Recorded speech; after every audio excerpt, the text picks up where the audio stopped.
What is now time for weather with Nebraska Extension Ag climatologist and Market Journal Chief Meteorologist Al Dutcher. Well, Al, we got a reminder of what winter feels like over the past week. How are things looking as we turn to the week ahead? Well, Bryce, we did have that cool air come in during the middle of the week. That was kind of advertised last week. A little bit, just a slightly bit cooler than was expected. Now, we did see a couple little light snow events. One on Tuesday, one on Thursday. The one on Tuesday essentially gave anywhere from 1.5 inches to 3 inches across areas of the western 1/3 of the state. Highest total I've seen come out of the southwestern panhandle.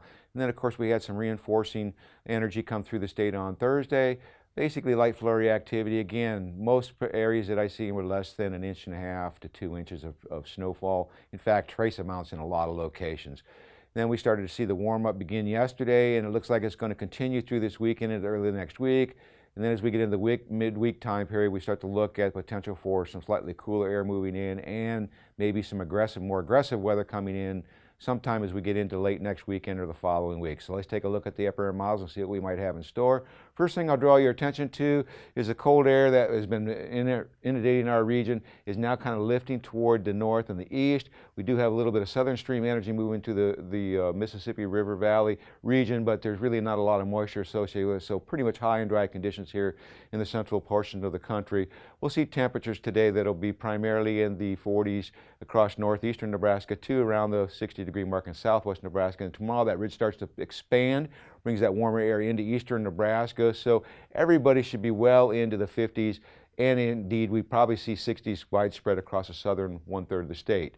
Precipitation stays out in the northwestern part of the country, and on Monday, that ridge base builds to the north, brings that cool air just skirting northeast Nebraska, but more importantly, moves it over toward the Great Lakes regions once again.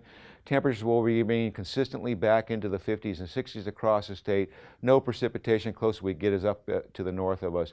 Now on Tuesday, that ridge starts to build northward, keeps that energy all across the western Great Lakes region and the upper Mississippi River Valley, keeps us basically in that dry conditions, even with the low surface low developing in the Texas Panhandle. Widespread 50s and 60s across the state once again. Now on Wednesday, we may basically start to see some cooler air moving to northeastern Nebraska, but looks like conditions will remain fairly warm during the day. The cold air really starts to arrive during the overnight hours, so we're going to be that same old song and dance. So maybe a little flurry activity early in the morning, but overall we should still remain in the 50s and 60s, and that might hold into Thursday, maybe 10 degrees cooler, depending on how quickly this ridge itself moves into the region. Low pressure starts to develop along the front range of the Rocky Mountains, but once again, there's no moisture source for this, so it's basically just a thermal lows developing. On Friday, we start to see that ridge break down. The first piece of energy starts to move across the northern plains. That'll drop our temperatures back to more seasonal normals, back into the 40s to low 50s across the state. Still looks like we're going to be lacking precipitation. Initially, most of it will remain to our south and to our north, but there is a fairly potent storm system coming in, and by the GFS model, expected to arrive into our region late in the next weekend, into the early part of next week. And right now, GFS model is being very aggressive with precipitation across the central United States, so we'll wait to see next week whether or not that verifies out.